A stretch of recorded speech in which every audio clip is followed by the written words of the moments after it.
Chapter 1 The Realm of Gods. You are listening at FameTV.info. In a world where dragons, fierce beasts, mortals and immortals exist, lands with angelic beings and demonic beings, and most of all where your realm of cultivation allows you to rule over others, the realm of gods.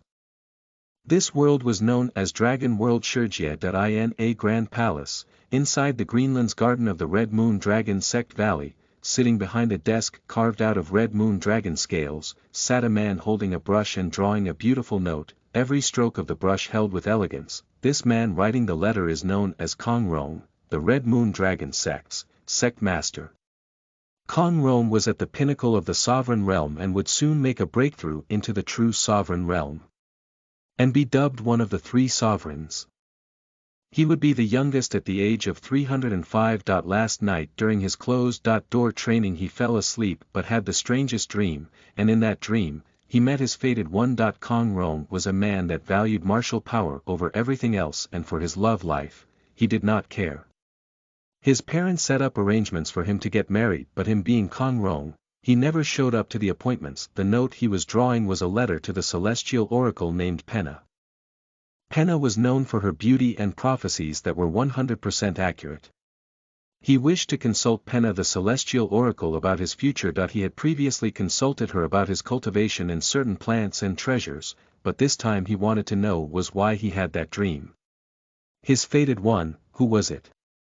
Meeting his fated one in his dream made his heart race, and that was after he woke up. After writing the letter, he got up and walked to the pavilion, in the garden outside his window, and watched the clouds in the sky. A phoenix descended and landed beside Kong Rong. It turned into a man and said, "Sect Master, you might get ill, standing there in nothing but your crimson robe, please cover up, you're being indecent in front of the disciples." The phoenix bowed and stepped back with great respect. Kong Rong looked down at his nearly naked body, then walked over to the lake near the pavilion and looked at his reflection in the water. "The person from my dreams couldn't stand seeing me naked," he said as he smiled bitterly. The wind blew past him to the north and made his long silky hair flutter in the breeze along with his crimson robe. Kong Rong handed the letter over to the phoenix, instructing him to deliver the letter to the celestial oracle Penna. After a week the phoenix returned with news that the celestial oracle Penna couldn't make it and that she would send her successor in her stead. Kong Rong was not pleased by this reply. Is there a need to send a mere successor? What is her reason for not coming here? Should I go see her myself? Phoenix.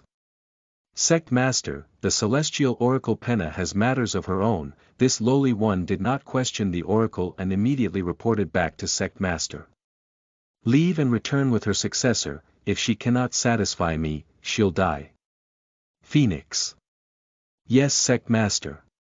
Kong Rong was not an arrogant person, but he was slightly tense, due to this matter concerning his fated one. The phoenix left, and Kong Rong returned to his room. He sat behind his desk and his mood spiraled out of control. Every time he exhaled the earth underneath him shook.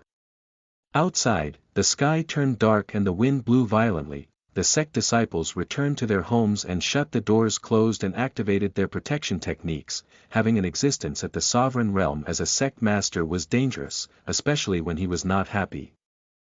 They knew that once the sect master gets angry and he sees them, there will be hell to pay. Not long after the change in weather began, a red flash flew into his room and stopped in front of him. Their eyes met and the red flash turned into its human form, with yellow eyes, long black hair, a bewitching face accompanied by scales all over her body that did not disrupt her beauty. A woman was standing before him.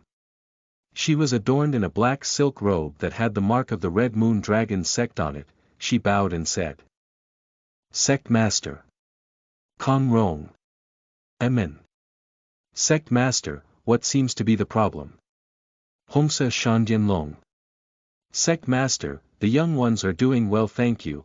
We have 5 disciples that have made it into the immortal realm and they age from 15 to 16, their success is only because Sect Master supplies us with what we need." Kong Rong. "Amen, that is good. Soon when Feng Huang returns, I want all the guardians to gather in the main hall." Hongsa Shandian Long. "Yes, Sect Master," she bowed as she replied. Zzzzz, she changed back into her dragon form. Hongsa Shandian left Kong Rong's living quarters and told the other guardians what their sect master's instructions were. Kong Rong closed his eyes, exhaled for the last time and disappeared. When he opened his eyes again, he was standing on top of a hill in the Greenland's garden next to a tree that was blessed with transparent leaves that looked like glass, but what caught your attention when looking at this tree was the crimson-red chain moving along the tree's trunk. This chain was very mysterious and, when combined with the tree, it was extremely powerful. This tree was known as the Red Moon Dragon's life. This tree protected the Red Moon Dragon sect from the cultivators in a higher realm, that sought after the Greenland Garden Valley's treasures. The people that cultivated in the Red Moon Dragon sect were the best in all the land, from the first continent Tienkong to the ninth continent of the dragon world Shiji, Diu, Tienkong, heaven, Haofeng, howling wind, Tudi, land, Dichio, earth, Hashin, core, Haiyang, ocean, Haliu, ocean current, Yenjiang, lava, Diu, underworld. The Red Moon Dragon sect is situated in the Hashin region. This land was claimed by Kong Rong's Grand Master Longhu Xuanjue. Longhu Xuanjue was also the one who was buried beneath the Red Moon Dragon's life. Longhu Xuanjue did not die. He decided one day that he no longer wanted to fight a useless battle to become the strongest. 100,000 years ago, after he reached the seventh stage of the martial god realm, he no longer fought the battle for power. He took in a disciple, then established the Red Moon sect. His disciple reached the martial ancestor realm when he turned his life into what we refer to as the Red Moon Dragon's life. It is the life of the one who protects his sect disciples and guides the sect masters. Kong Rong's master left his side 127 years ago to further his own cultivation and explore the other worlds. He got rid of the title of sect master and handed it over to Kong Rong, who hated responsibility, but thinking about it today, that was the best decision he made. But Kong Rong did not think so. That he wanted to cultivate, fight beasts and become strong. Being sect master did not allow him to do what he wanted. Meetings with other sect masters, evaluating new disciples, meeting this being, meeting that being, and so on and so on. No one knew that Kong Rong hated being around other beings and just wanted to keep to himself. One day when Master returns, I'll kill him, said Kong Rong in his heart. While stroking the Red Moon Dragon life gently, the tree shook and 3 leaves fell off. Guided by the wind, they landed in the palm of his hand. Kong Rong stepped back, bowed deeply and said, "Thank you, Grand Master."